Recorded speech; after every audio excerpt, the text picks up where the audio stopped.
أعوذ بالله من الشيطان الرجيم. بسم الله الرحمن الرحيم.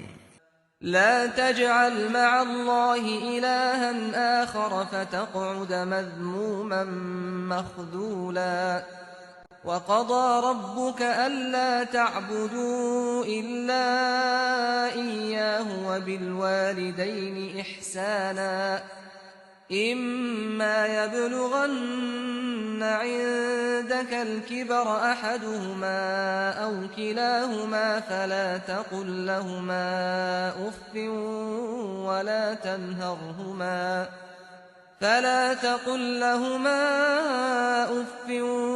ولا تنهرهما وقل لهما قولا كريما واخفض لهما جناح الذل من الرحمة وقل رب ارحمهما كما ربياني صغيرا ربكم أعلم بما في نفوسكم إن تكونوا صالحين فإنه كان للأوابين غفورا سنو، تم اللہ کے ساتھ کوئی دوسرا معبود نہ بناؤ کہ روز قیامت ملامت زدہ اور بے یارو مددگار بیٹھے رہ جاؤ۔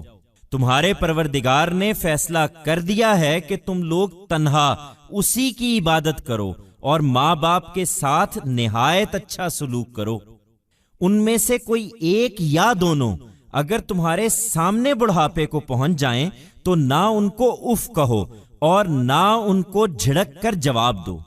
تم ان سے ادب کے ساتھ بات کرو اور ان کے لیے نرمی سے عاجزی کے بازو جھکائے رکھو اور دعا کرتے رہو کہ پروردگار ان پر رحم فرما، جس طرح انہوں نے رحمت و شفقت کے ساتھ مجھے بچپن میں پالا تھا۔ لوگو، تمہارے دلوں میں جو کچھ ہے اسے تمہارا پروردگار خوب جانتا ہے۔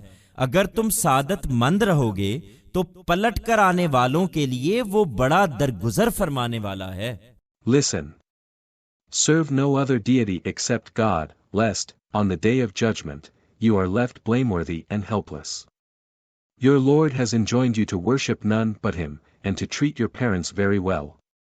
If either or both of them attain old age before you, show them no sign of impatience, nor scold them while answering, speak to them with respect.